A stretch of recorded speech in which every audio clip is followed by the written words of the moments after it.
Sunday and it's a perfect day for a barbecue. I love coming here to the famous Tekka Market in Little India. All good cooking starts with knowing how to select the best and freshest ingredients. So how can you tell whether fish is fresh or not? Actually, there's a few ways. One is to check underneath the gills. If the gills are nice and fresh and not sort of sticky. Also the eyes. If the eyes are nice and clear and clean like this one, that's great. And the firmness of the fish. So actually I can tell this is a red snapper. I can tell that this is really fresh and will be perfect to cook. So your family's been selling crabs at the market here for a long time. Yeah. So how do we choose the best crab? Because there's a lot here, so how do I know which is the freshest? Okay, basically you just look at the weight. The weight, yeah. The weight. And then the color. The color underneath? Yeah, the color here is more ivory. Right, okay. Yeah, so And also he's moving around a lot, right? Fresh Yeah, so you can tell that he's quite lively, yeah. Very important to choose a nice live crab. Once the crab dies, actually they will lose their body weight very quickly. So that's why it's always ideal to buy a live crab. I'm going to be making a green mango salad together with the crabs. So for a mango, the best thing to do always is to smell it. This will tell you whether it's got a nice perfume and it's got a certain sweetness. Of course, a green mango is sour, but it's also nice to have slightly perfumed and a little bit of a sweet undertone. I'm leaving the hustle and bustle of the Tekka Market. I have my ingredients. I'm heading to Kelong, which is a fishing pontoon off the coast of Singapore, to meet my friends, where I'm going to cook for them a wonderful seafood barbecue. So I'll see you there.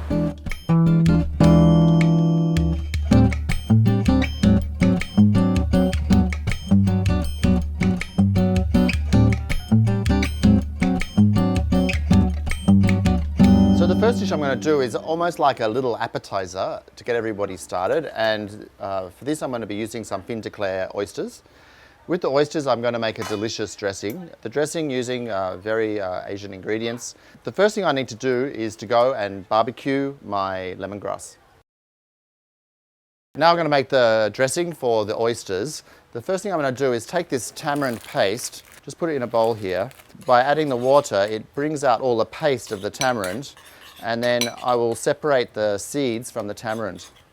I'm just going to crush the palm sugar and then just crumble it and let that dissolve into the tamarind water. All right, so this is my fresh turmerics here. I just quickly peel that. The young ginger, peel, also chop roughly. Just add this to my mortar and pestle. Then you can see the lemongrass stalks that I barbecued earlier. And then we just roughly chop it. Add this to the mortar and pestle. I'll ground this up into a fine paste, and now I'm going to saute this. So my paste is nicely sauteed there, and straight away I'm going to add my tamarind water with the palm sugar. So this is my fin de clare oyster, and just gently put the oyster knife under the lid of the oyster and just gently prise the oyster open. Gently take the oyster off the shell. Very nice, a lovely, juicy, fresh fin de clare oyster. Taking some nice shallots or spring onions, and then just very thinly slice fresh mint. Just roughly chop the mint. Just add some splashes of extra virgin olive oil, some sea salt, and stir that through. Look at that colour. That colour is coming from the fresh turmeric.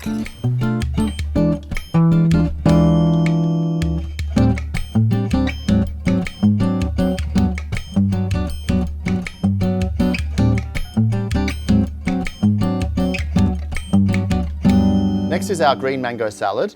I bought these live Sri Lankan crabs this morning at the Tekka Market, so I'm going to boil those shortly. And then in the salad we're going to have some fresh chilli, coriander, cashew nuts, some snake beans, which I'm also going to briefly blanch, and some shallots.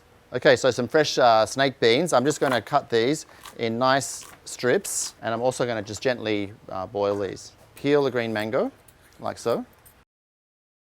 So I'm using a mandolin here just to thinly slice the mangoes. So here I have a long red chili. This one's not too spicy, so I'm just going to cut these into nice rings.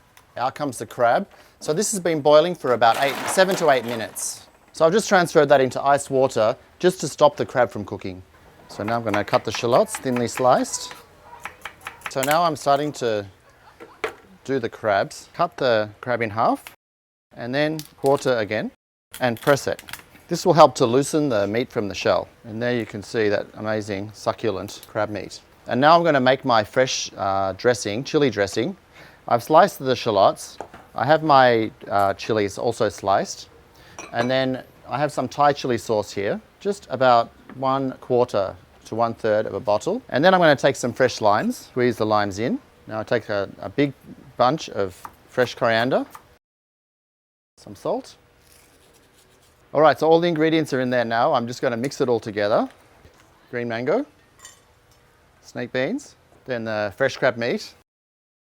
That just looks amazing. And then the dressing.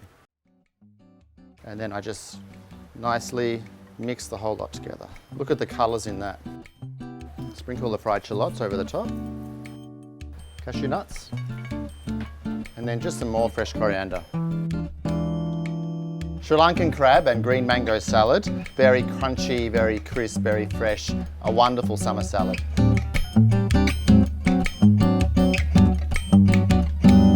Okay, I'm going to head to the barbecue shortly, and what I'm going to do is some barbecued Hamachi collars. Here are some dried coconut husks. I saw this happen on the beach in Indonesia, where they made a barbecue with dried coconut husks, so I thought, why not try it? I've taken out the flesh from the coconuts, and I'm going to be using that as part of the dressing for my hamachi. So this is just adding more of a roasted coconut flavour to the fish. And I'm just going to place the grated coconut on top, and I'm going to slowly let that get some colour so it's nice and toasted.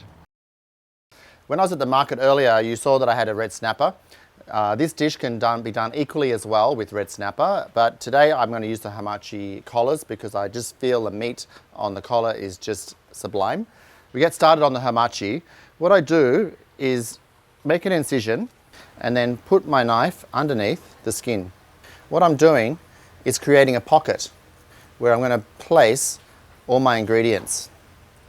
I then take a bit of my olive oil and dribble into the pocket and rub it all around. I just take a few shallots and just push the shallots under the skin. Some chili, some garlic, and then just 2 slices of the lime.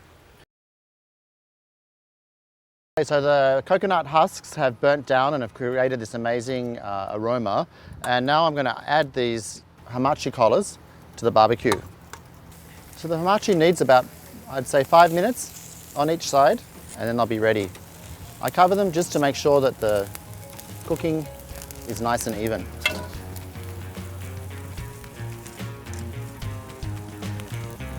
See, those hamachi collars are just wonderfully charred. I'm going to finish off with a bit of toasted coconut, and with no further ado, I will feed them to the ravenous hordes waiting.